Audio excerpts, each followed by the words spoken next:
uma explicação sobre como que vai ser a dinâmica do dia, é um pouquinho diferente do que a gente viu na semana passada, porque primeiro eu vou apresentar dois autores que são muito importantes para o nosso dia, depois eu volto e mostro os temas inseparáveis. E esses temas são a fotografia pictórica, ou o movimento pictorialista, e a fotografia direta.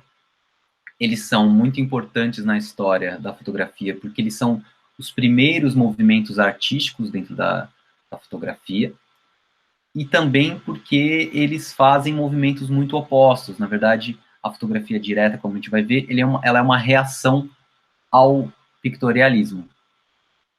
Então, eles acabam dando para a gente esses extremos. O pictorialismo, por sua vez, vai defender um uso de diversos tipos de intervenções nas imagens, no processo das imagens, para que elas se pareçam, de fato, com obras pictóricas ou obras feitas à mão, obras que lembrem o desenho, a pintura, a gravura, enquanto que a fotografia direta vai defender que isso é uma bobagem, que isso é desnecessário, mas que a fotografia tem as suas características próprias, né, que passam muito pelas características ópticas e mecânicas da câmera e da lente, e que essas características é que tem que ser exaltadas e exploradas, e que isso por si só já vai ser arte. Mas fazendo um pouco um retrospecto, por que acontece essa preocupação dentro do pictorialismo e por que a fotografia direta vai dizer que isso é desnecessário. Na verdade, se a gente for localizar a fotografia dentro da história das artes visuais como um todo, ela, de alguma forma, dá sequência a uma grande tradição da pintura, né? Então, se a gente for pensar, por exemplo, em termos de representação, de imagem, né, com os retratos, era caríssimo você ter um retrato pintado por um pintor profissional e ter, assim, a sua representação. Ao passo que quando a fotografia é inventada, ela viabiliza de uma forma muito mais barata que as pessoas tenham essa sua representação, por exemplo. Então, isso levanta algumas questões que estão ligadas também a questões sobre a realidade, ou o que é meramente representado pela câmera, pela máquina, e o que é, de fato, um fazer artístico. Então, nesse momento, que, de certa forma, também os próprios pintores se sentem um pouco ameaçados, ou veem que o seu filão artístico e de mercado está em jogo contra a fotografia, alguns fotógrafos que não só se dedicavam em termos de ofício, né, na criação das suas imagens, mas que entendiam que aquilo também era um caminho de expressão artística, de expressão pessoal, tem, na verdade, aí esse encontro de embate contra os pintores, principalmente, e outros artistas plásticos, que dizem que a fotografia não é uma arte, que ela é meramente resultado, então, desse aparelho mecânico, né, em que o fotógrafo simplesmente aperta um botão e todo o resto, os outros fazeres se dão quase que automaticamente pela máquina, por esse processo automático, né? Bem, como uma resposta a isso, então, é que os fotógrafos do final do século XIX, começo do século XXI, vão buscar por diversas intervenções em várias das etapas do processo fotográfico para trazerem aspectos para sua fotografia, para sua imagem, que lembrem aspectos pictóricos, aspectos da pintura, da gravura, do desenho, e tentando aproximar, assim, as suas imagens destes campos mais nobres. Então, existe aí, na verdade, um embate teórico do que é arte, do que não é arte, do que é uma mera representação do real, ou do que é, na verdade, uma criação do imaginário, né, das bagagens poéticas e das expressões de cada um dos autores. E é isso que vai fazer o movimento pictórico. Esse movimento é um movimento que é encabeçado por algumas pessoas, e esse primeiro fotógrafo que a gente vai ver hoje é um dos mais notáveis, no sentido justamente dessa guerra ideológica, dessa argumentação quase que política, mas ali, na verdade, é um movimento que acontece pelo mundo todo e que ele não tem uma regra para definir o que é ou não estratégias ou técnicas pictóricas. Você vai ter, na verdade, várias formas de alcançar isso que a gente vai passar por hoje. E aí, depois, a gente vai ter, como ainda vamos passar com mais calma, o movimento da fotografia direta, que vai negar todas essas questões, essa urgência de fazer intervenções, mas que vai tentar aceitar a fotografia como ela é e entender que o próprio olhar do fotógrafo e da fotógrafa, no momento que escolhe um ponto de vista, que escolhe um recorte do mundo pelo enquadramento, que escolhe um determinado equipamento que já tem as suas características, né, que vai inevitavelmente implicar características para a sua imagem final, ali você já tem um conjunto de escolhas, de decisões sendo tomadas que quebra totalmente uma necessidade de que você faça outras interferências na fotografia, porque ali por si só você já tem escolhas de um imaginário e expressões que são suficientes. Essas duas imagens que a gente está vendo agora vão ser justamente desses dois fotógrafos importantes para esses movimentos. O da esquerda é o Alfred Stieglitz e depois a gente vai ter o Paul Strand. Ambos são americanos, ambos se conheciam e têm relações próximas porque Paul Strand foi aprendiz do Stieglitz. E o que a gente vai perceber também hoje é que muitos desses fotógrafos, na verdade, acabaram fazendo uma transição do movimento pictorialista para a fotografia direta. Até porque não só essa linguagem depois vai acabar sendo mais aceita, mas porque também esses fotógrafos vão sentindo necessidade de se expressar de uma outra maneira. Então, existe uma grande parte de autores que vão transitar entre esses dois essas duas linhagens, essas duas escolas. Além disso, tem uma óbvia importância nesses dois grupos artísticos, porque eles vão desdobrar em diversas outras linhas que estão até hoje. Então, a gente vai perceber que características pictóricas vão ser utilizadas em contextos contemporâneos e que a fotografia direta, por exemplo, vai desdobrar no que vai vir a ser a fotografia documental e, a partir dela, o fotojornalismo e a própria fotografia de rua. Então, os desdobramentos dessas escolas é que também são muito interessantes e por isso que eles são pioneiros e estão na base aí do que a gente importante para a gente ver nesse momento do curso. Então, feito essa introdução histórica aqui, eu quero entrar de fato nos autores, mas aí lembrar que a gente vai fazer hoje, então, um passeio um pouco diferente. Primeiro a gente vê esses dois ícones, né, de cada escola, e depois a gente entra no pictorialismo em si. Num segundo momento, alguns autores que fizeram essa transição, digamos, que tiveram nessas duas escolas, e num terceiro momento a gente vê fotógrafos mais ligados à fotografia direta. Então, se ficar um pouco confuso aí a linha narrativa de hoje, vocês falam, vão parando e a gente deixa tudo bem claro aqui, tá? Bem, esse é Alfred Stieglitz, que, como eu disse, encabeça esse movimento, que é realmente uma luta ideológica, uma luta quase que política para dizer isso, a fotografia é arte também. Ele também vai fazer no final da vida, mas mais para frente, um movimento de transição para a fotografia direta. Eu acho até interessante que quando o Paul Strand mais para frente fala para ele, olha, eu acho que eu estou fazendo uma coisa diferente aqui, queria que você visse, o Stieglitz, ele fala, cara, você inventou um novo estilo. E ele embarca nesse novo estilo que eu considero particularmente bastante bonito, que, né, de certa forma, o mestre percebe que o seu aprendiz passou, né? Foi para frente, andou, não ficou também só repetindo uma mesma coisa e embarcou nessa viagem.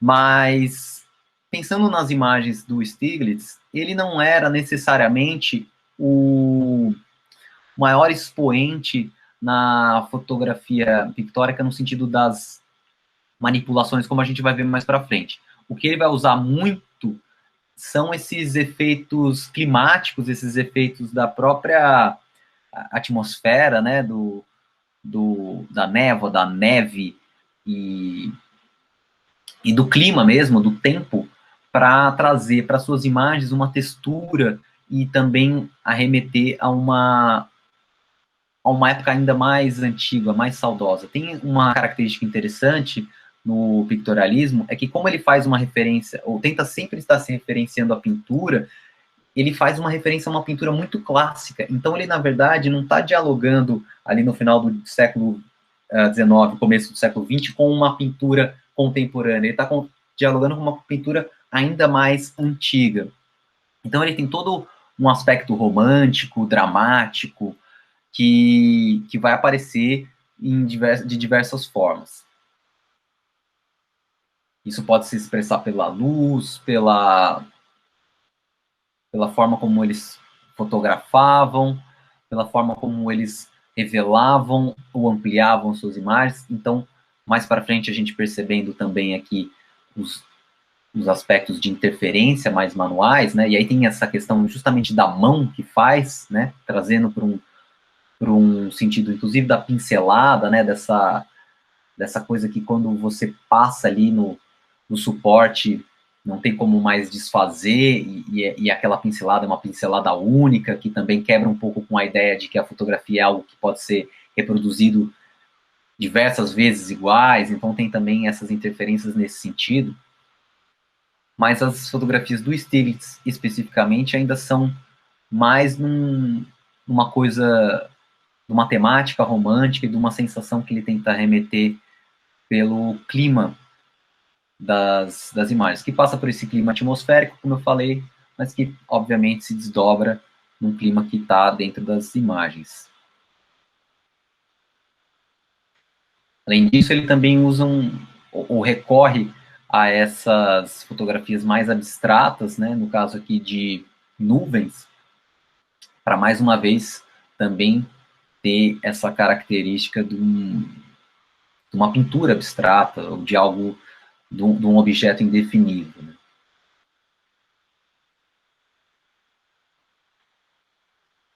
E esse é o Paul Strand, que é que é o aprendiz do Stiglitz, e que depois, na verdade, toma a sua jornada própria. E ele vai fazer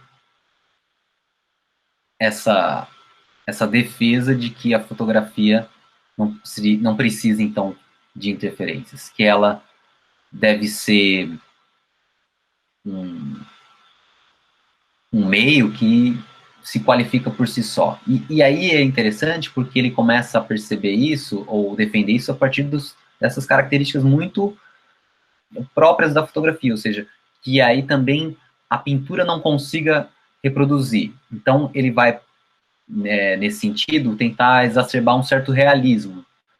Tem toda uma discussão sobre o real, que acho que não sei se é o momento agora, no sentido de que a fotografia nunca é o real, porque ela é sempre um recorte, ela sempre é um recorte de tempo, é um recorte de espaço, ela pode esconder muitas coisas, tem diversos momentos do processo em que você pode criar ou manipular coisas e esconder e mentir, basicamente.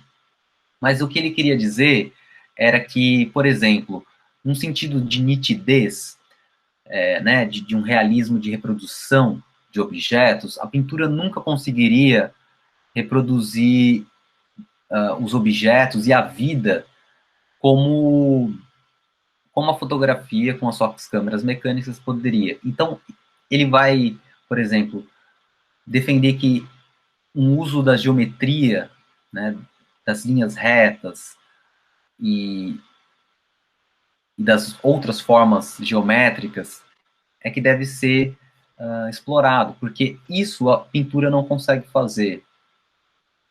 E aí uma nitidez máxima possível. Então é interessante porque ele consegue, nesse sentido, fazer uma fotografia que pode ser tanto, nesse caso, algo que hoje a gente consideraria uma fotografia de rua, né, uma documentação do cotidiano, mas também aplicar essa mesma lógica para os objetos e até mais para frente, como a gente vai ver, para alguns retratos.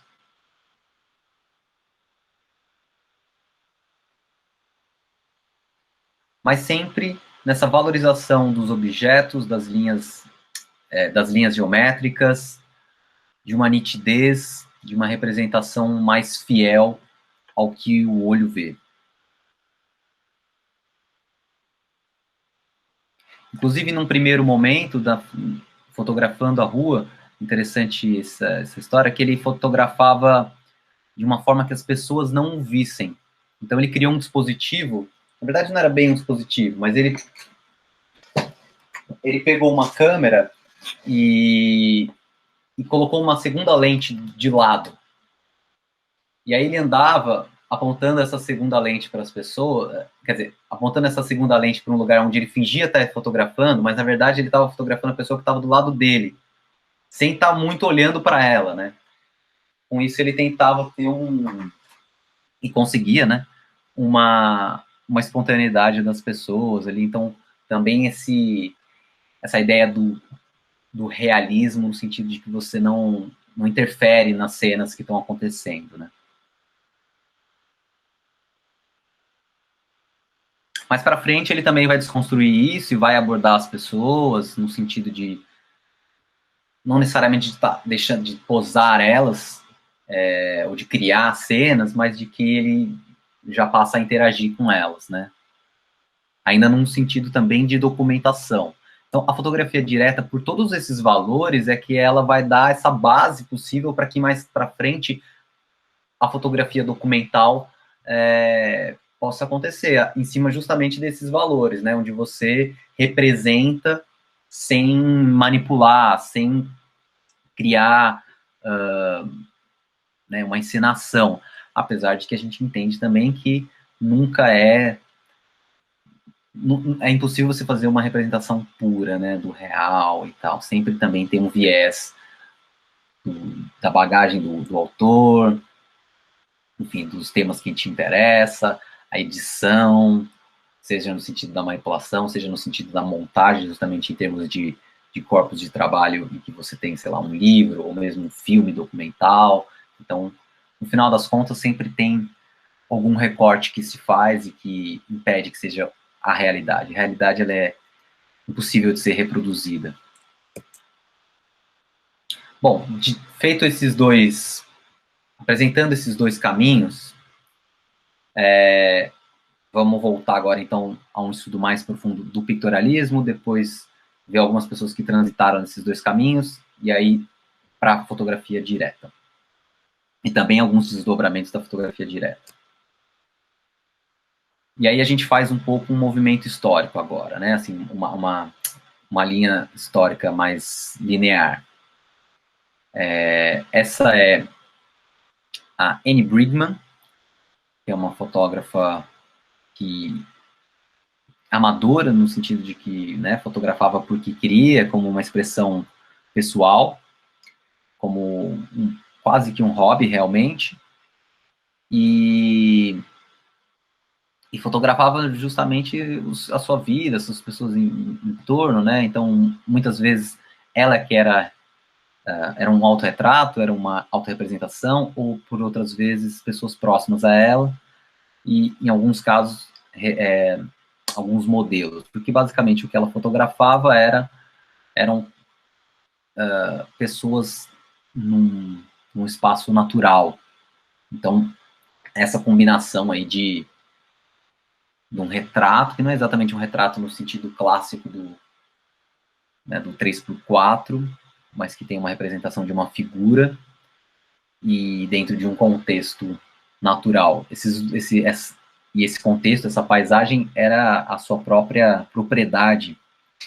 Então, ela era uma pessoa de posses, pensando que também a gente está falando aqui de uma fotografia feita, né, assim, em um momento que ainda, de certa forma, era difícil o acesso, e ela era uma mulher com dinheiro que podia fazer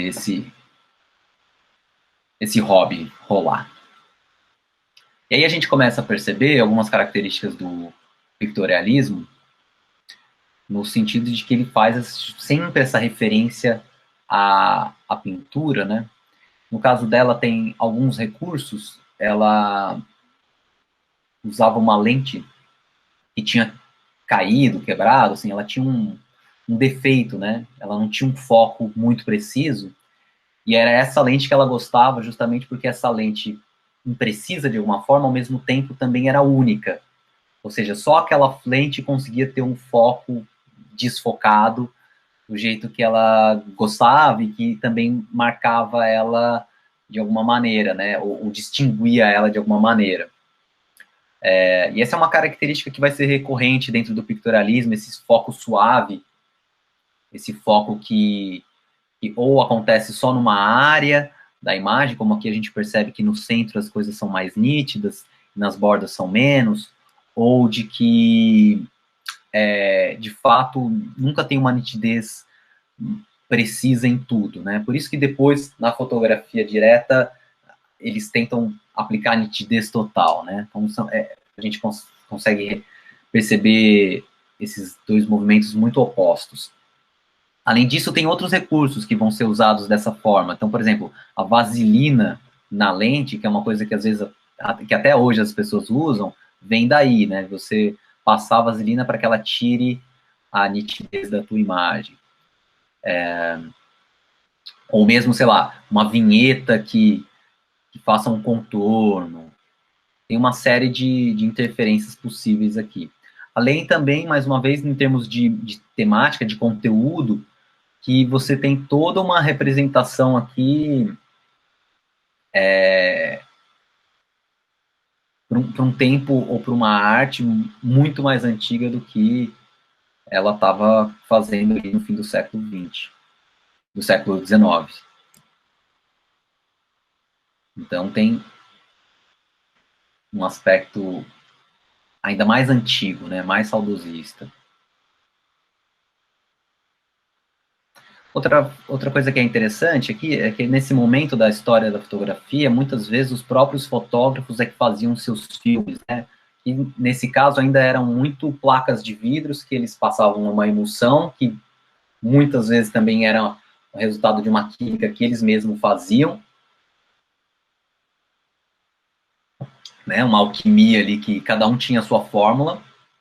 Então isso dava por si só resultados muito pessoais, muito próprios, que era, mais uma vez, uma coisa super valorizada, porque tornava a minha obra única, e também isso dava processos muito experimentais, no sentido de que cada um tinha uma característica. Então, vocês vão perceber que, apesar disso aqui serem reproduções da internet, cada foto tem uma cor, né? Elas nunca são preto e brancas exatamente, né? Inclusive, isso é um aspecto interessante, quer dizer, se você for olhar o início da fotografia, ela não é preto e branca em si, ela sempre tem algum tom que está muito ligado a algum químico que estava nessa fórmula e que acabava dando algum tom. Por isso que hoje, por exemplo, quando a gente fala uma fotografia sépia, que é um tipo de processo, e que tem, então, essa coloração mais para o marrom, ela dá esse aspecto do antigo, né? E que, na verdade, está remetendo lá atrás nessas experimentações. Então, é interessante também ver esses desdobramentos históricos, assim. O pictorialismo, ele está muito presente ainda na nossa linguagem fotográfica, de diversas formas, às vezes mais diretamente, às vezes, por exemplo, a gente vai ver que tem pessoas que estão produzindo hoje temas super contemporâneos, mas com linguagens pictóricas, e às vezes você vê esses resquícios, né? Então, de alguma forma, também a gente poderia fazer um paralelo com esse movimento da fotografia analógica que acontece hoje, que, em algum sentido, tem a ver com isso, quer dizer, é uma fotografia que valoriza uma textura, uma estética muito própria, muito única, né? Essa coisa que você nunca mais reproduz. Então, são valores que, de alguma forma, eram defendidos lá atrás por esse movimento pictorialista.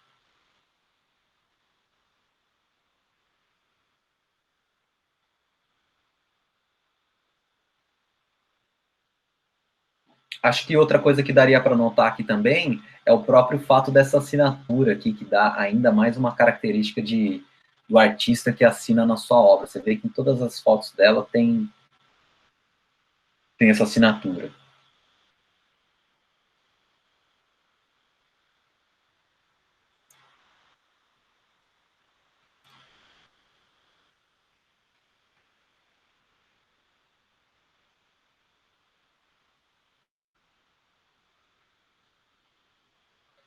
Esse é um colega do Stiglitz, o Steichen.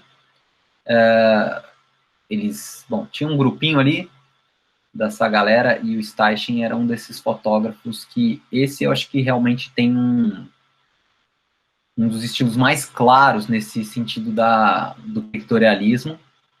E esse autorretrato dele, para mim, resume bem essa questão da referência mais do que direta à pintura, ao artista. Então você vê que ele se representa como um artista, com paleta na mão, pincel na outra. Ele faz diversas interferências na imagem, no sentido de pincelar mesmo. Então, pensando agora em algumas interferências possíveis, às vezes isso se dava na captura da foto, como eu falei da Annie Brigman, que tinha uma lente específica, ou poderia, às vezes, passar um produto ali na lente para que ela desse mais desfoque. Às vezes tinha a ver com como você captura no sentido da luz, uma luz que realça, por exemplo, essa luz de contra aqui tem um aspecto super romântico, né? Às vezes isso estava no processamento desse filme, dessa fotografia, na revelação. Então você revela, sei lá, vamos dizer que o processo correto seria revelar por 5 minutos. Se você revela por 6, você degrada, deteriora, e isso dá uma textura, dá um aspecto. Todas as experimentações eram feitas por eles e, enfim, iam dar resultados muito próprios, muito únicos e basicamente infinitos de acordo com o quanto que se experimenta. Depois você tem feita a imagem, né, você pode fazer diversas interferências manuais, então de pintar em cima, de riscar. Às vezes eles riscavam os próprios negativos, né, então o original da foto, sei lá, você ia lá com uma agulha e riscava. Tem muitas formas. Aqui acho que também vale realçar que a própria luz que ele se retrata também é uma luz muito dramática, quase que além do barroco, né, que a gente vai ver mais para frente, que é essa luz que ilumina um lado, mostra um lado e o outro é totalmente escuro. Então, assim, o Steichen era o rei do drama.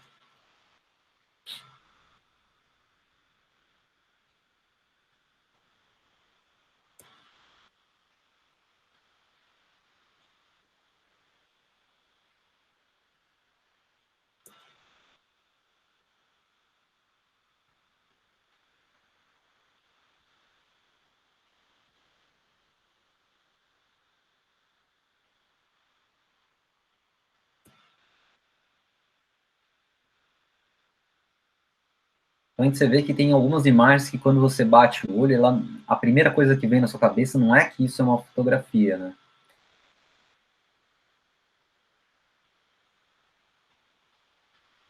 E, de fato, se a gente for pensar em termos até puristas, de alguma forma, realmente a fotografia era quase que um estágio para o processo todo, quer dizer, ela funcionava como quase que como um suporte para que você viesse com essas outras interferências, que podem ser de diversas ordens, para que o produto final seja, na verdade, uma outra coisa, né?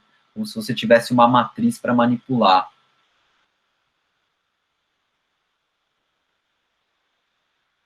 Aqui é um exemplo bem interessante, porque vai bem no oposto do que a gente viu até agora do starting, mas você vê que só o uso de um tecido, né, como uma camada primeira, e ele bem esticado, e você não ter essas bordas, num primeiro momento parece algo mais desenhado, né?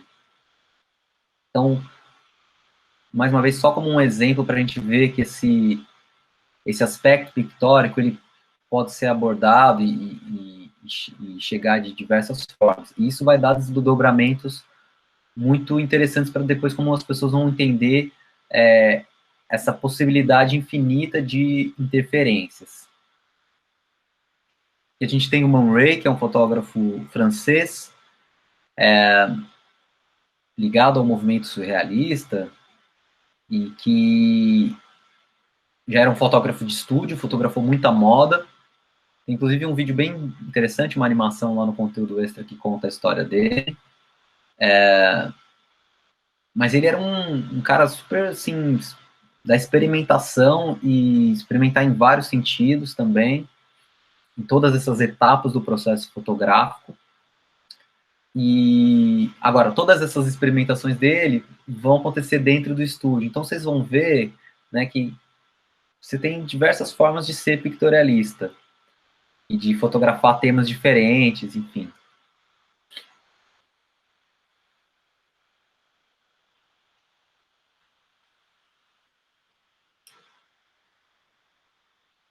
Então aqui ele fez, isso é um recorte na própria imagem. Se você aproxima, você consegue ver que ele vem com estilete, né, ou com algo, ele faz o corte realmente para criar essa ilusão do violoncelo.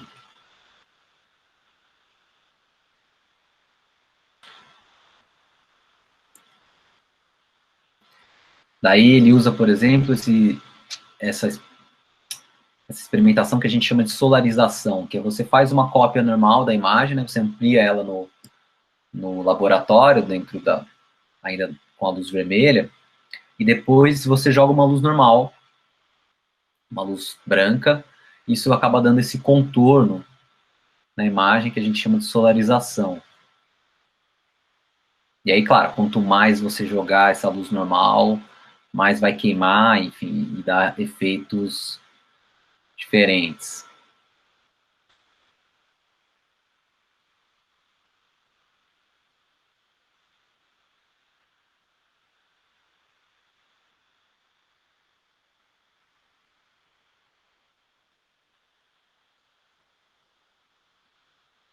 E aí ele vai fazer uma coisa que é bem legal, falando até, complementando um pouco a semana passada que a gente viu o Hiroshi Sugimoto com aquelas fotos com raio, né, que era uma fotografia sem câmera. Aqui ele também faz uma fotografia sem câmera, também no laboratório, mas de outra forma.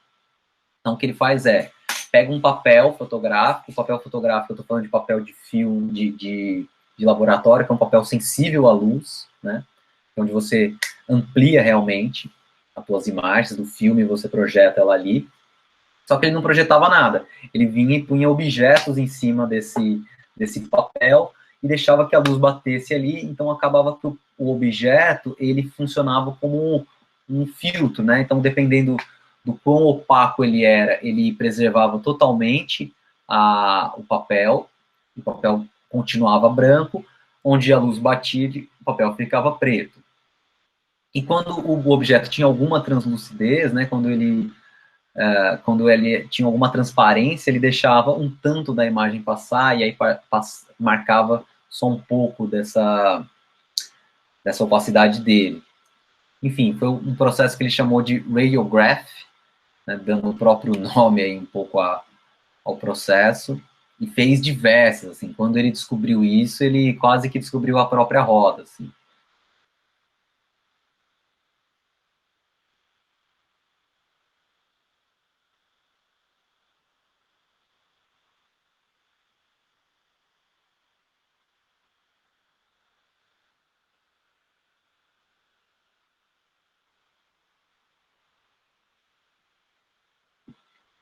Trazendo agora um pouco para a gente começa a sair um pouco do primeiro grupo ali de pictorialistas mais tradicionais, né, assim, e ver um pouco já de desdobramentos dessa fotografia com manipulação, né, então a gente tem aqui o Herbert Bayer, que é um alemão ligado à escola Bauhaus, né, também foi designer, tem a fotografia, na verdade, foi pintor, a fotografia, na verdade, é um pedaço da produção dele, e é uma fotografia que trata, ou que utiliza da colagem.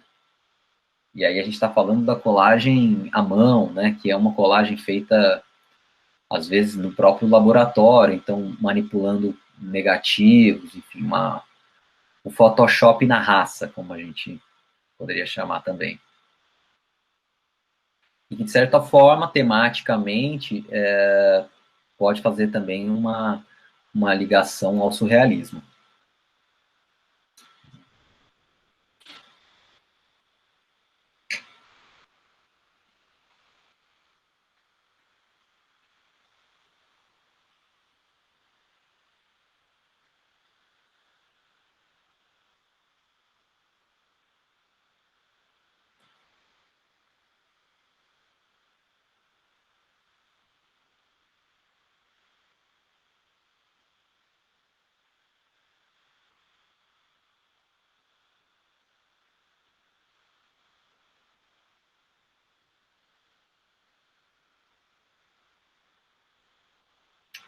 Outra fotógrafa alemã e também ligada à escola Bauhaus, também formada lá, mas que depois veio para a Argentina, é a Greta Stern, que também utiliza da colagem. Na verdade, ela tem um trabalho maior também, mas o que a gente vai ver aqui hoje são as colagens dela.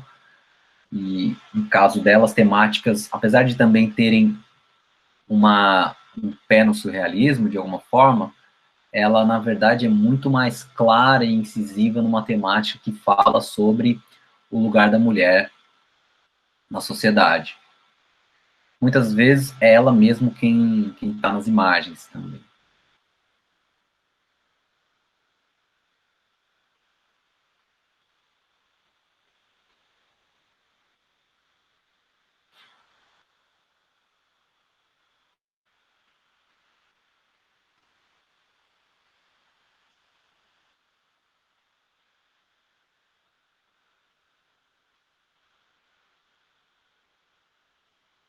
Para quem gostar do trabalho dela, não deixe de ver a Meg não, ixi, deu um branco aqui agora, mas tem uma outra fotógrafa que está lá nas listas complementares que tem um trabalho nesse sentido também mais contemporâneo um pouco, de colagens sobre o lugar da mulher. Ou o lugar que a mulher é posta, né? Muitas vezes, não necessariamente o que ela gostaria de estar.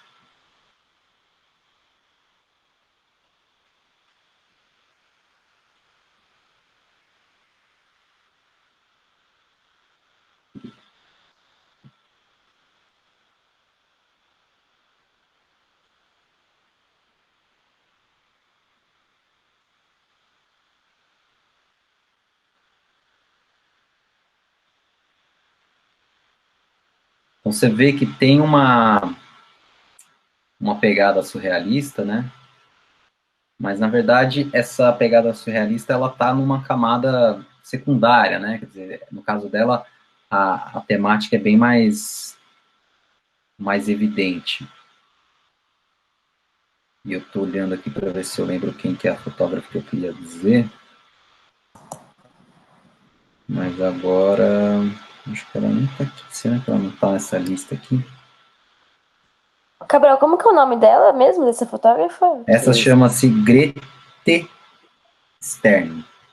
Ah, tá. Massa. Eu esqueci o nome da outra fotógrafa aqui agora, peraí, vou achar.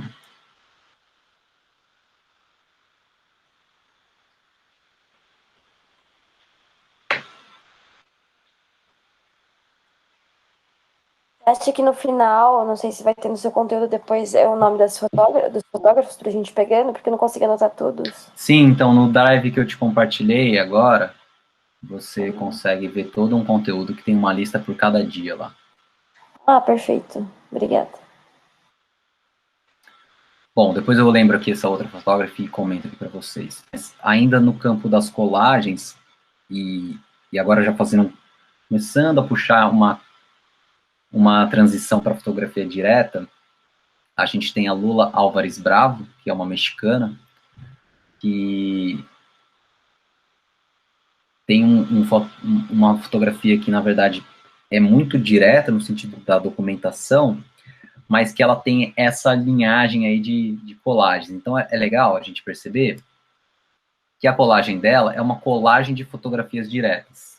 Né? Então, é como se ela saísse documentando aí a sua cidade e depois ela remonta a sua cidade e o próprio país, na verdade, o México, e depois ela remonta essas colagens exacerbando questões que interessam. E essas questões, no caso dela, são um pouco mais amplas, né, que vão desde questões sociais, políticas, mas também o lugar essa representação da mulher, tem uma questão aí também da natureza e da história mexicana, no sentido de uma origem asteca, enfim, é um trabalho que desdobra para vários lugares. Vai ver um pouco disso aqui.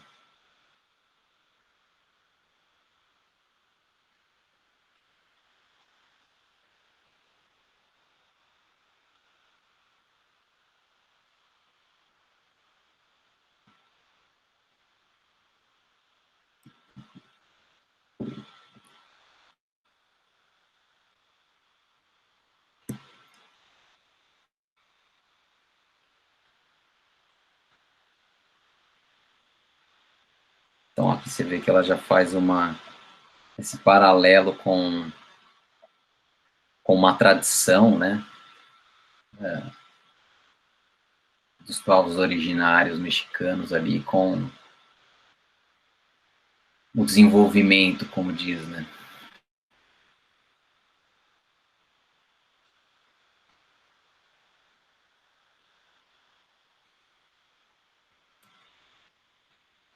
Agora a gente vai ver alguns exemplos de duas pessoas que fizeram essa transição do pictorialismo para a fotografia direta. O primeiro é o Bill Brandt, que é esse inglês, que começa a sua jornada bem romântico, muita textura, essa névoa, né, que a gente viu lá no começo com o Stiglitz.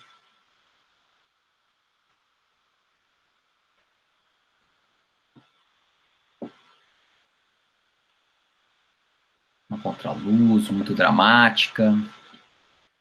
E aí depois ele vai entrar numa busca por uma valorização de formas. E aí eu trago essa série dele de nus, que tem dois momentos. Um primeiro momento, esses nus representados dentro de casas, né?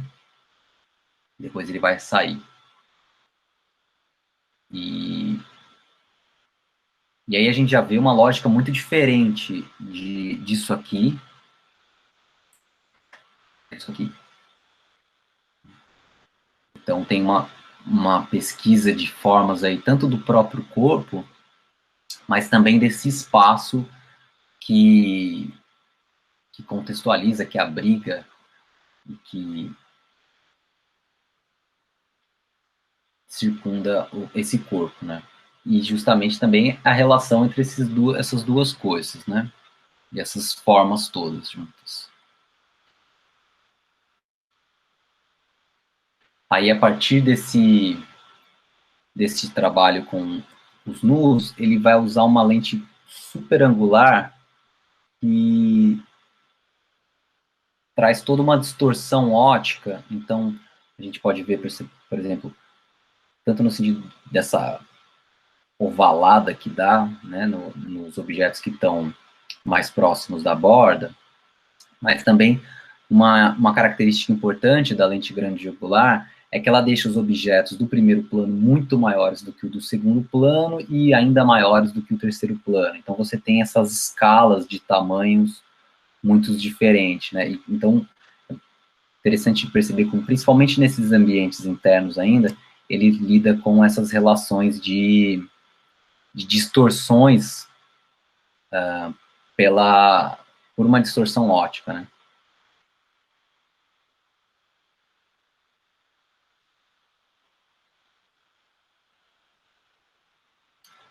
Eu posso que quando ele passa a fazer esses retratos, ou esses estudos no ambiente externo, onde normalmente a gente está falando de lugares naturais, de praias e tal, ele passa a ser ainda mais minimalista, ou seja, recortes ainda mais fechados, no sentido do corpo que ele representa, dos objetos que ele mostra, e também mais abstratos nesse sentido, né? Nessa pesquisa formal dos objetos ali, quase que já não é sobre esse corpo, né? No sentido de que sobre essa pessoa em si.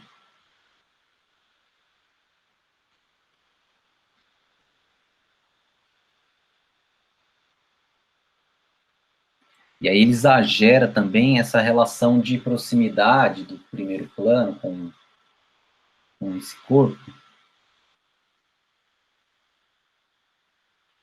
onde ele cola, né, nas mulheres,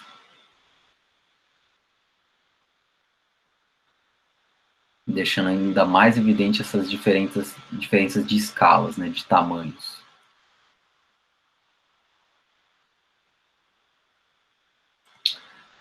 Essa gracinha aqui chama-se Imogen Cunningham. Ela estava lá naquele primeiro grupo de fotógrafos pictorialistas, mas a jornada dela como fotógrafa contempla uma série de outros trabalhos, então ela rapidamente passa a ter um estudo mais formal, mais ligado à fotografia direta, também fotografou, né, o que a gente considera hoje como rua, enfim, uma fotografia mais documental, tem muitos retratos, é uma pessoa que transitou já em outras áreas. Mas para dar um panorama aqui, então, para vocês veem que ela começa lá naquelas tradições que a gente estava falando, né, de um foco super suave, uma luz que tem drama, mas que ao mesmo tempo faz uma referência romântica. Você vê que nesse caso tem também uma questão de uma construção do personagem, no sentido de que parece que é um personagem também mais histórico, então tem toda uma série de referências à pintura.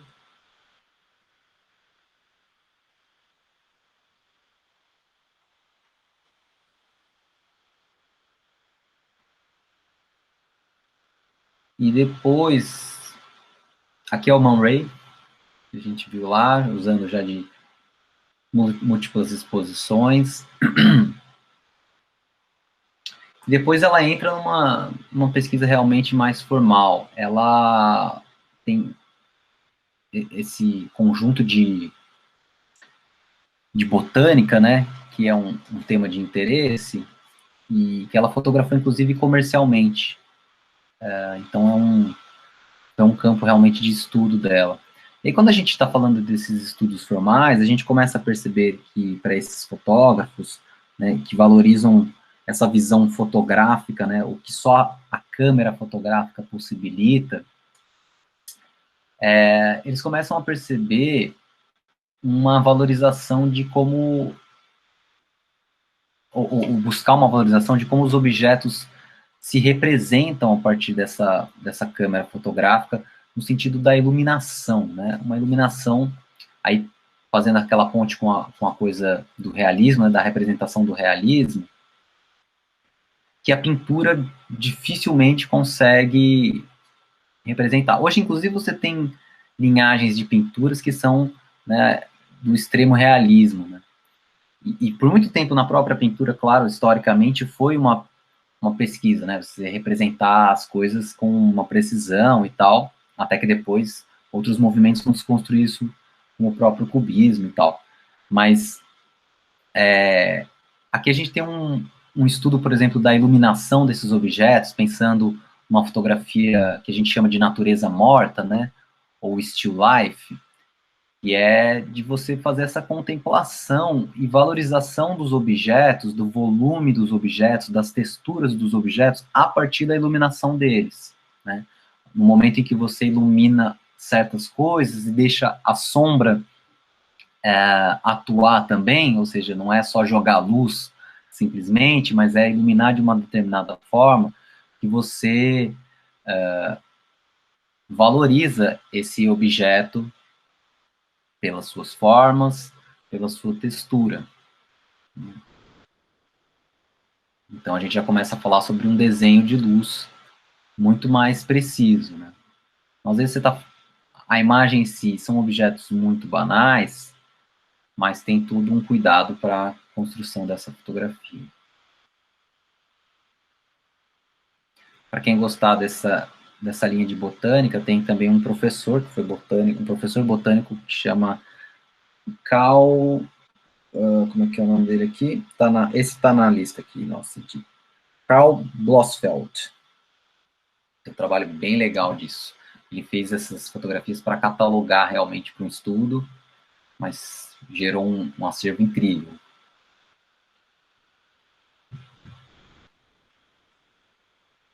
E aqui é legal também perceber como, de alguma maneira, esse estudo das formas e da luz, né, da iluminação desses objetos, chega uma hora que eles podem chegar também num ponto muito abstrato, né, no sentido de que você já não, quase que não reconhece que objeto é em si, mas não aquela abstração que a gente viu lá no começo, mais pictórica, uma abstração mais impressionista, né, mas aqui uma abstração mais até construtivista, como a gente vai ver lá na frente o próprio Rodchenko, né, das formas concretas realmente, né, bem definidas, nítidas.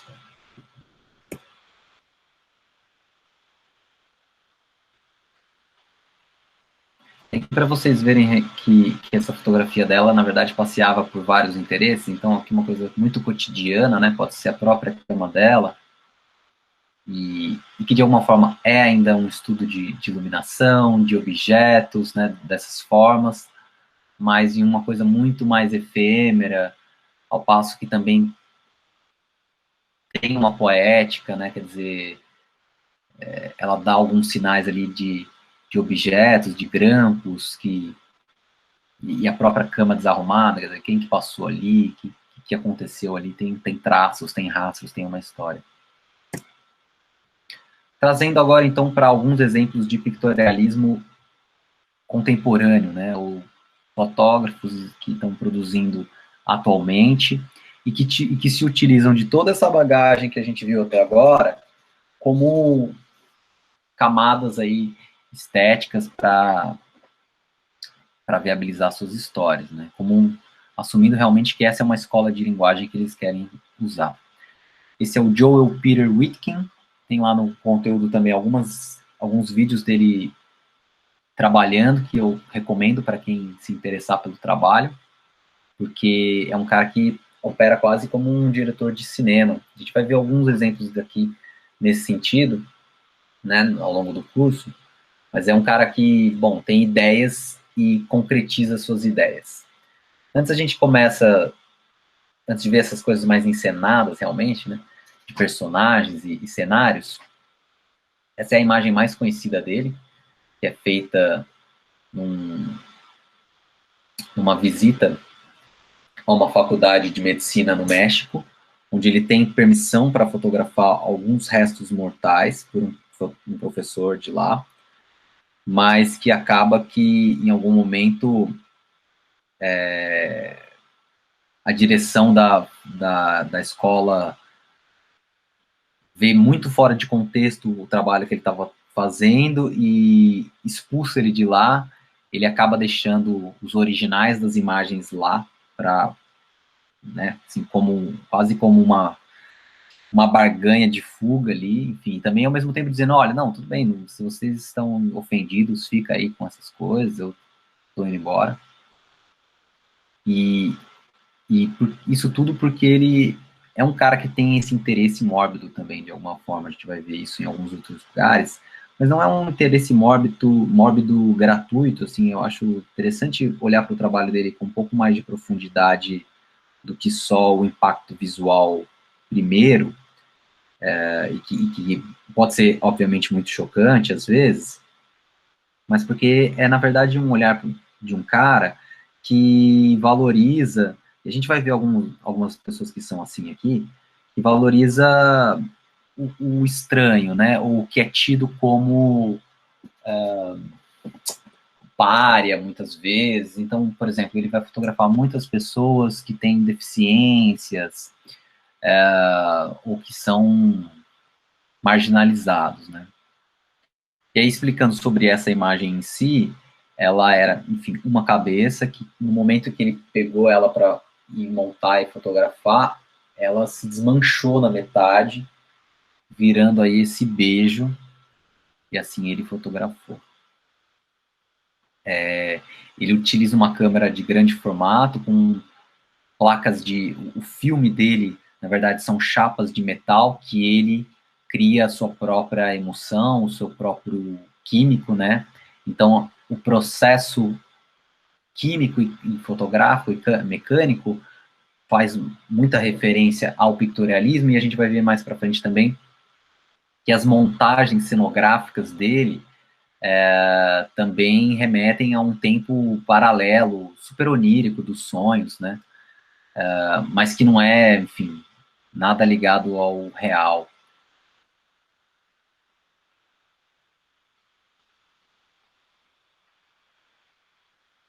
Então, nesse sentido cinematográfico que eu comentava, são sempre pessoas posando para ele, situações que ele cria, esses cenários são montados, apesar de serem cenários concisos de alguma forma, normalmente um fundo com alguns objetos e a pessoa ali no meio, né, normalmente está acontecendo dentro do próprio estúdio dele, mas que tem essa construção elaborada. Então ele tem, por exemplo, cenógrafa que trabalha direto com ele, uma construção bem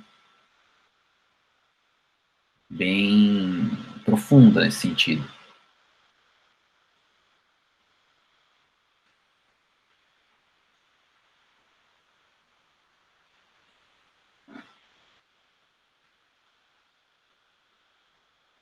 E é um cara que, para quem se interessar para ver os vídeos dele, vai ver que, na verdade, ele é um cara super simpático, mó doce, assim, é legal, porque às vezes vendo essas imagens dele, parece que é um cara super louco, mas ele é um cara que só tem as piras dele de sonhos, assim, que ele viabiliza esse imaginário dele através da fotografia.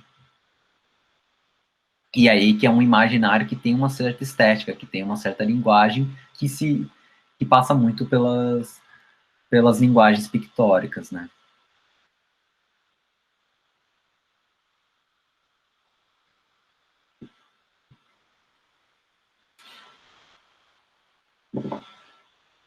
Tem uma cena um pouco mais ampla, assim, um pouco mais rara para o tamanho que ele costuma fazer.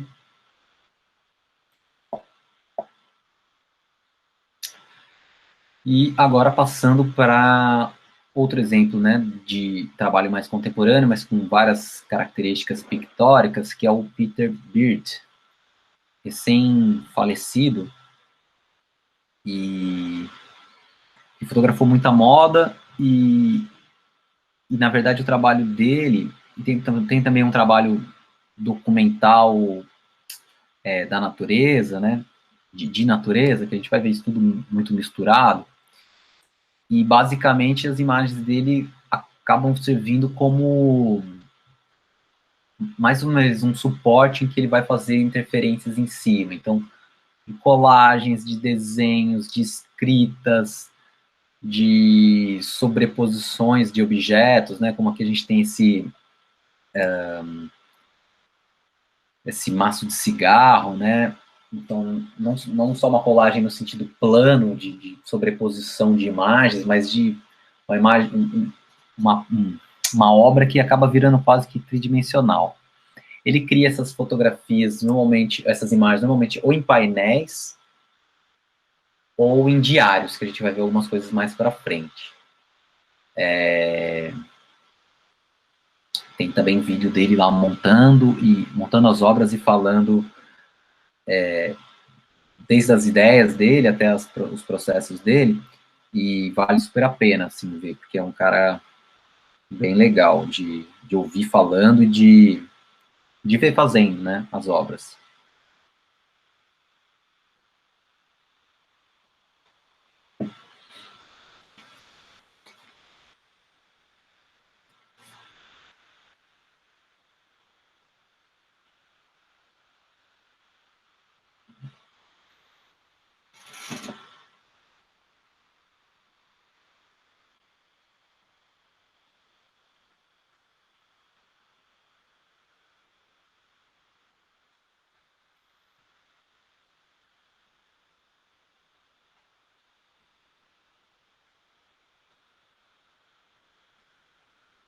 Aqui uns exemplos de... Isso aqui já é um livro, né, reproduzindo os diários originais dele, né? A gente vai ver alguma coisa de original aqui também, ó.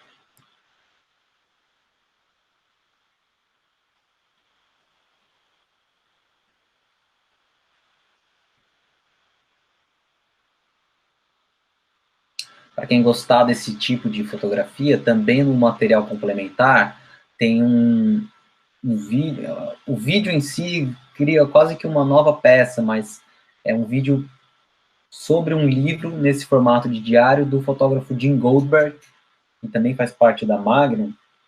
E aí, na verdade, esse vídeo não é só flipando o livro, mas ele faz uma nova obra assim em cima, porque tem uma animação, tem, enfim, vocês vão ver lá. Para quem gostar, fica essa referência do Jim Goldberg também, tá lá também nas referências extras dessa aula. E eu achei aqui o nome da fotógrafa que eu ia comentar, para quem gostou, lá atrás da Greta, Martha Rosler. Depois eu vou colocar ela como referências dessa aula que não está. Martha com TH Rosler.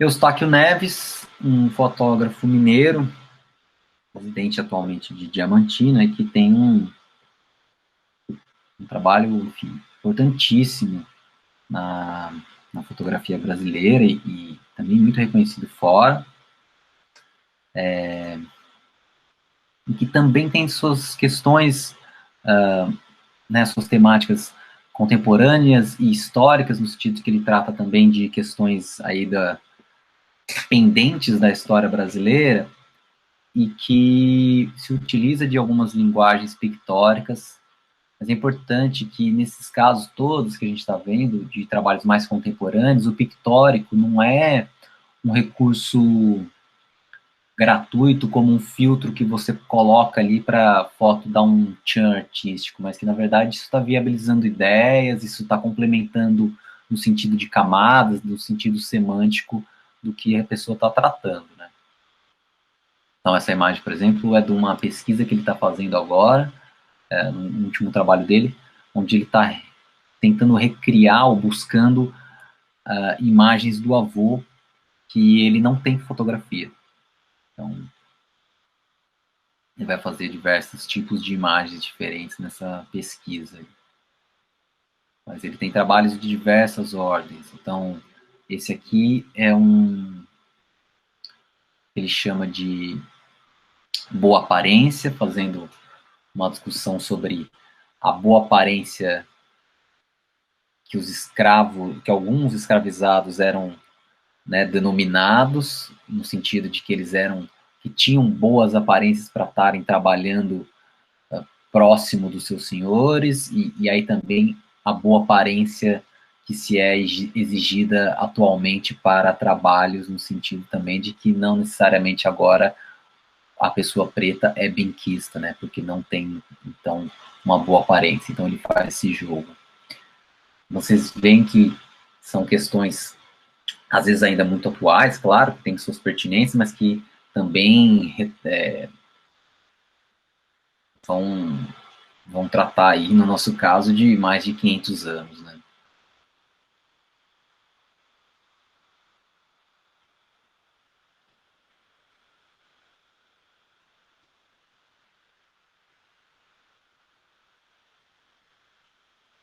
Para quem ainda não segue o Eustáquio Neves no Instagram, recomendo. Ele tem dividido algumas coisas interessantes de processos dele e também seus estudos de guitarra.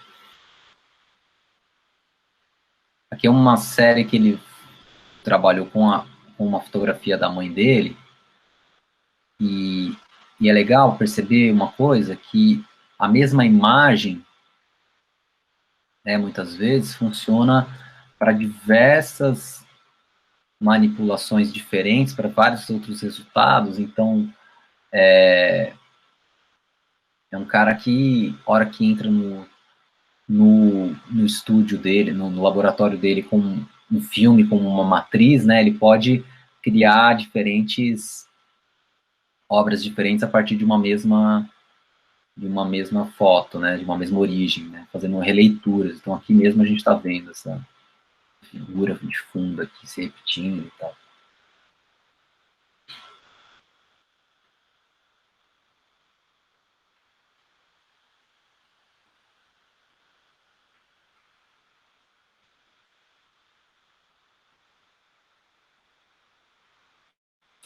E eu tive o prazer de gravar um podcast com ele há alguns meses, então para quem ainda não ouviu, recomendo. Não é porque é meu não, mas é porque a aula dele vale muito a pena.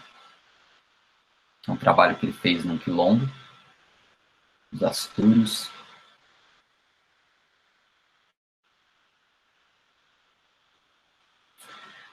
E aí a gente entra numa parte final aqui de fotógrafos realmente diretos, fotógrafos que se dedicaram ao estudo das formas. Esse é Edward Weston, que é um cara que eu fico imaginando como é que ele fazia compras de verdura. Ele devia ficar pirando lá, escolhendo pimentão, para achar o pimentão mais louco que ele ia achar, que ele ia comprar.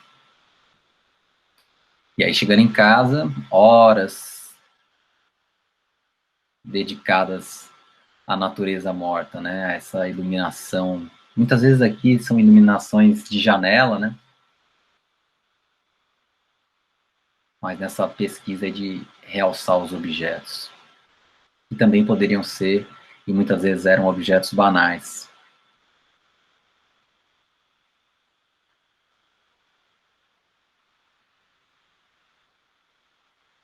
E essa mesma pesquisa dele também se dava nas fotografias de paisagem. Ele é um nome importante nas paisagens. Poderia, de alguma forma, estar lá na nossa aula passada, mas aí é que eu vou colocando alguns parâmetros, né? Eu até comentei que esses fotógrafos, eles podem estar em vários lugares, até porque aqui, às vezes, eles estão num recorte, eles podem ter trabalhos que expandem do que a gente está vendo em cada dia. Mas se eu não criar algum método, fica impossível a gente falar de tudo, né? Então, assim, para mim é como se o estudo de forma deles está acima de todas essas questões. Então, dentro desse guarda-chuva maior, tem uma pesquisa de objetos, tem uma pesquisa das paisagens, mas tudo isso fala sobre forma, sobre iluminação desses objetos, desses espaços. Só para dividir um pouco também da lógica, ou no caso aqui dos nus que ele fez também. Esse é um húngaro muito importante na história da fotografia, chamado André Kertész, que tem uma obra muito extensa, um cara que fotografou de tudo em termos de temáticas e de formas diferentes, e ainda assim todos esses estudos, eles são estudos formais, são estudos de forma, dos objetos mais banais à fotografia de rua, mais para frente ele no seu no final da vida já brincando na varanda, como a gente vai ver algumas polaroids coloridas.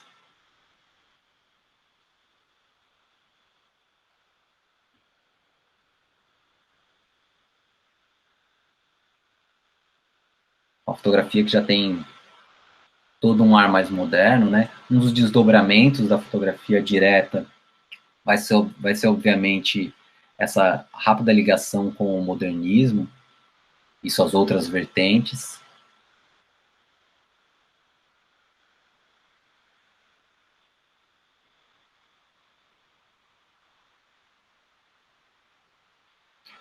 O Kertész, uma das coisas que interessava muito ele é fotografar com lentes teleobjetivas, que são que a gente chama erroneamente de zoom, né?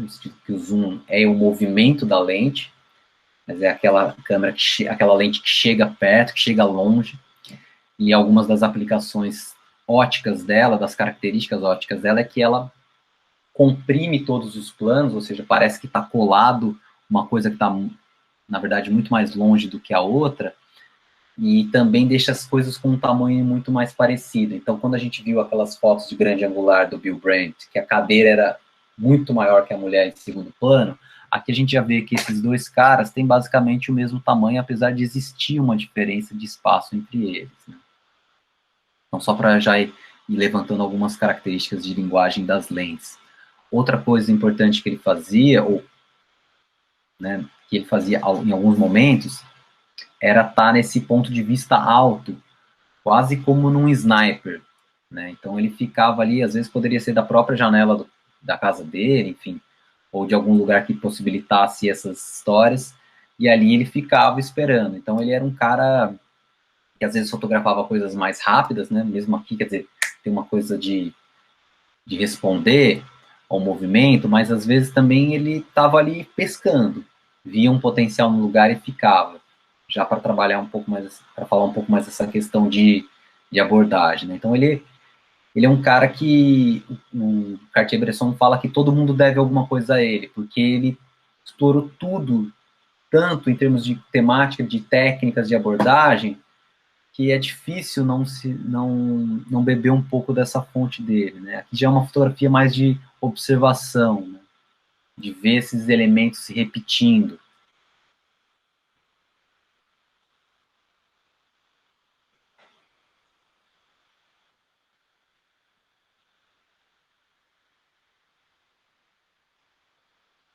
Esse é um retrato que ele faz do Mondrian, pintor Mondrian, que tem aquelas pinturas muito geométricas, basicamente de retângulos e quadrados. Então aqui ele esperando pelo Mondrian para fazer um retrato que ele foi encomendado a fazer, ele graciosamente faz esse retrato, né, ou essa foto desse espaço do Mondrian com uma linguagem, uma estrutura formal que remete à própria obra do Mondrian.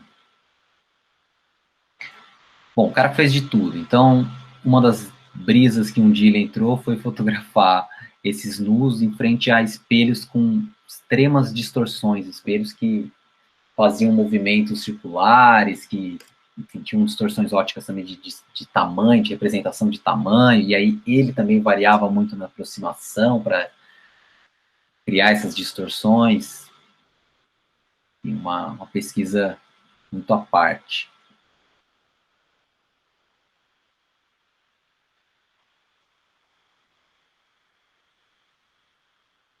De certa forma também surrealista, né?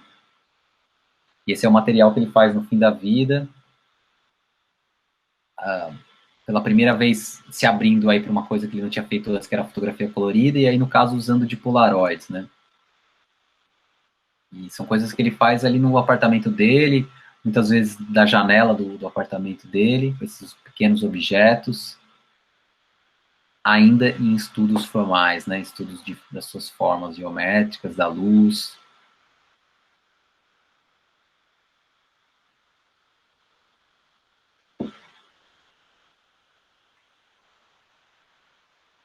Manuel Álvares Bravo foi um mexicano, possivelmente um dos mais importantes, ou o mais importante nome da fotografia mexicana.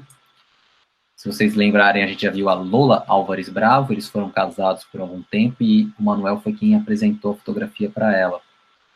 O Manuel teve uma carreira de muitas décadas em que ele produziu muito e a fotografia dele faz um passeio assim dentro do documental, da fotografia de rua, né, de cotidiano ao seu redor. Diz que ele era um cara que não largava a câmera nunca e sempre dava o seu passeio à tarde para fotografar, e fotografava de diversas formas, com diversas câmeras. Era um cara meio incansável nesse sentido, mas me interessa muito esse estudo dele pelas formas, né, e que normalmente são imagens até que minimalistas, quase, no sentido daquele, né, sempre lembrando que o minimalismo é o uso de poucos recursos para contar algo potente, onde que é o simples e raso.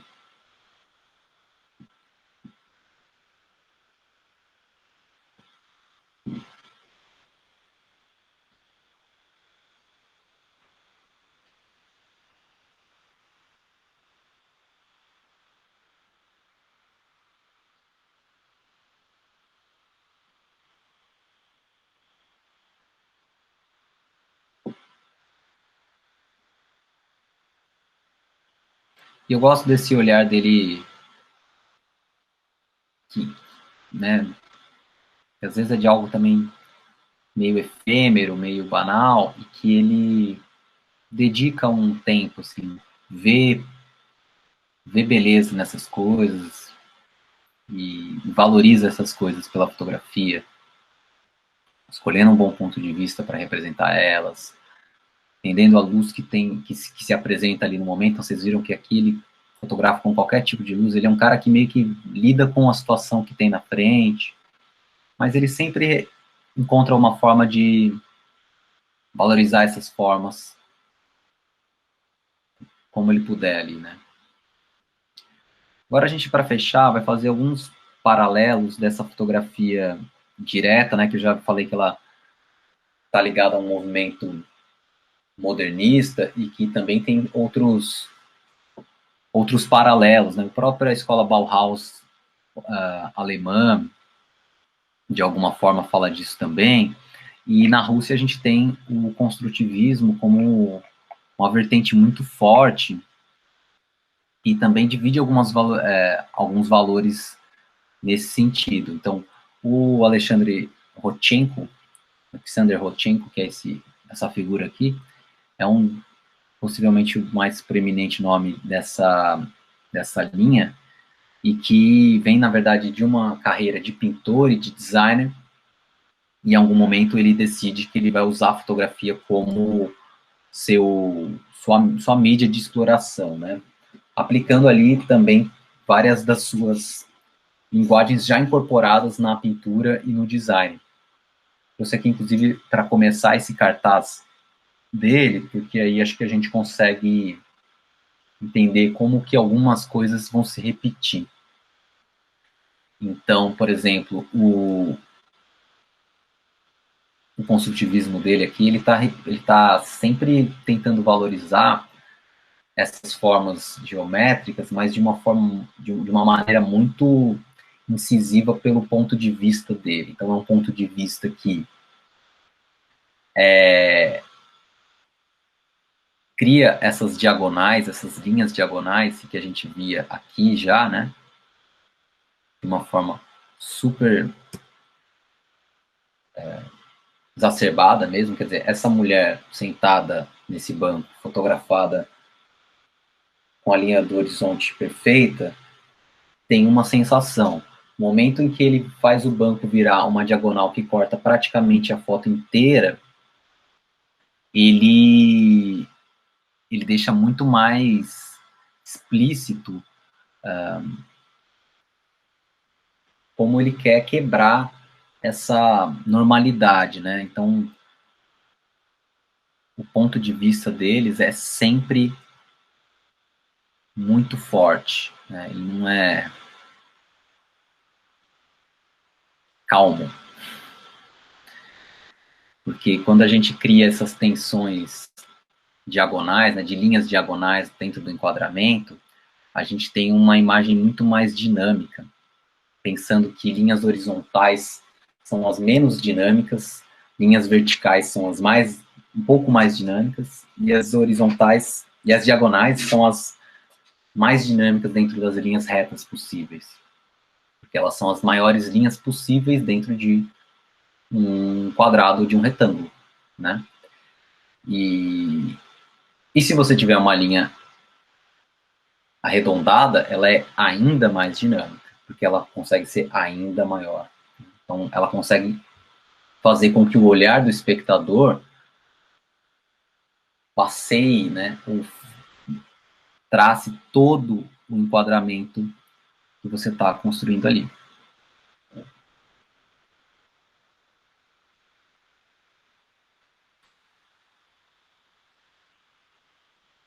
Então, são imagens bastante expressivas nesse sentido, a partir de como abordar esses objetos formais, né?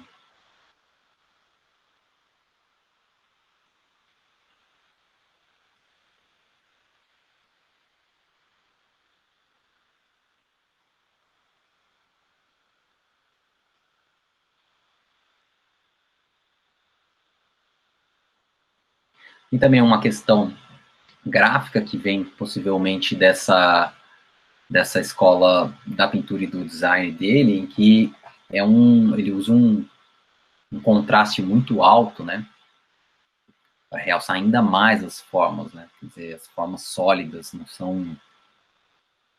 não são tons de cinza ali fazendo passagem, né, então essa escada ela vira quase que uma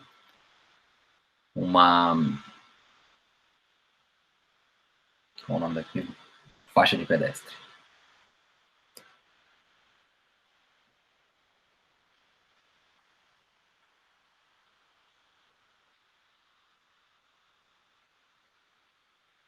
Percebam como esse ponto de vista super explícito, ele cria perspectiva, ele encaminha o seu olhar, ele quebra a tranquilidade.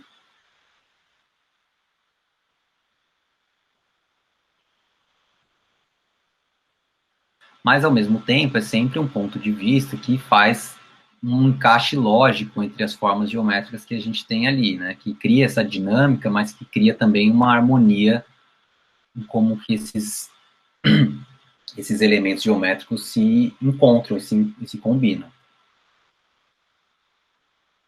E a gente vai fechar com dois exemplos do movimento fotoclubista brasileiro, né, especificamente paulistano, que era o Fotoclube Bandeirantes, que é o Germán Lorca, esse primeiro camarada aqui, e depois o Geraldo de Barros. E aí é interessante o seguinte, que os dois, bom, não são da primeira geração do Fotoclube, já são de uma segunda geração, e já são de uma segunda geração que começa muito atenta a movimentos que estavam acontecendo fora do Brasil, né? E então eles vão rapidamente assimilar várias coisas que estão acontecendo ali fora e vão trazer isso, inclusive, para quebrar alguns paradigmas dentro do próprio Fotoclube Bandeirantes. Diz a história que o Geraldo de Barros, que a gente vai ver na sequência, saiu até na mão com o presidente do Fotoclube, porque existia todo um purismo ali dentro de que você não cortava imagem, de que você, enfim, tinha que seguir o protocolo da imagem perfeita. E eles eram basicamente exploradores. E isso é interessante porque eles vão ser caras que, também num sentido né, da demora que as coisas conseguem chegar aqui no Brasil, vão fazer fotografia pictórica e fotografia mais moderna, mais direta, muitos anos depois do que isso já tinha acontecido, do que esses movimentos já tinham acontecido lá fora.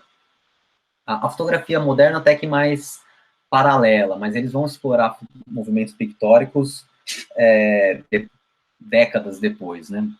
mas mesmo assim eles transitam entre essas duas coisas e fazem essas duas coisas. Então, ambos são fotógrafos que têm um pouco dessas duas linhagens aqui, né? Com coisas mais abstratas até, e em alguns momentos a extrema valorização dos objetos geométricos. E nesse caso do Lorca, essas fotografias podem ser dentro do estúdio, podem ser documentais. Ele era um cara que vivia da fotografia como um ofício, então ele, na verdade, estava transitando em vários lugares, fazendo, né, ou atendendo demandas comerciais e também fotografando o seu cotidiano, os lugares onde passava, e mesmo dentro desses contextos de trabalhos. E nesses lugares todos, né, nessas jornadas todas, e explorando de diversas maneiras.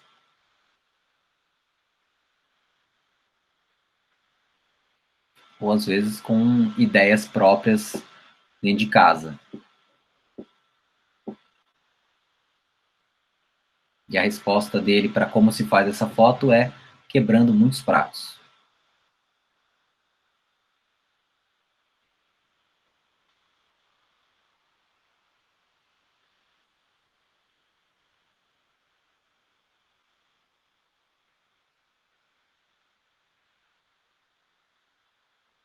E você vê que ele também fez a solarização que o Man Ray tinha testado lá atrás.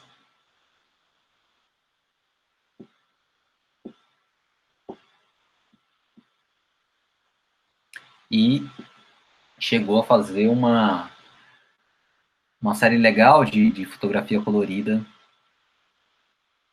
ainda nessa exploração da geometria, né, dos objetos, mas já adicionando essa camada a mais das cores. E aqui já é uma coisa meio pictórica com cores e geometria. Então, é interessante que no final das contas acaba que esse delay deles de terem recebido essas referências estrangeiras deu também uma certa mistura quando chega essas duas coisas para eles, né? Eles fazem um pouco dos dois ao mesmo tempo. O Geraldo de Barros tem uma carreira dentro das artes plásticas em que a fotografia é o começo e o fim. Ele parte de uma fotografia que é essa série que ele chama de fotoformas, onde ele fotografava coisas e depois no laboratório ia criando, a partir de sobreposições de filmes, né, novas formas, ou seja, um resultado que ele não seria impossível de fotografar, quase como múltiplas exposições, e depois ele vai pintar, e no final da vida ele volta a olhar esse acervo de imagens que ele tinha produzido e vai usar o que a gente vai ver que chama uma série chamada Sobras, com restantes desses filmes e de imagens já ampliadas, recortadas e remontadas.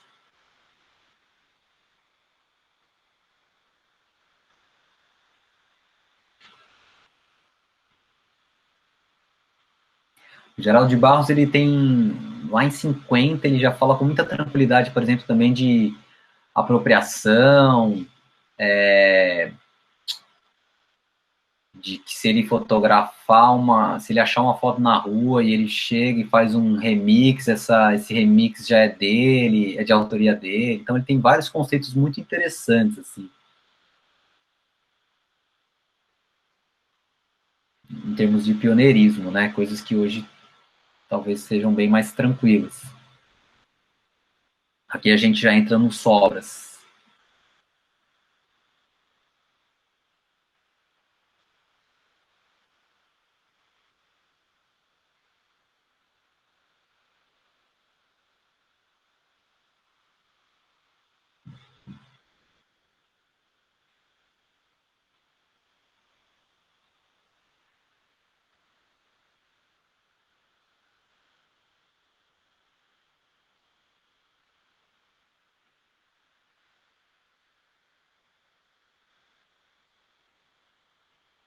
Tem um vídeo bacana da filha dele falando sobre o processo dele também, um material complementar. Bem, pessoal, mais uma jornada.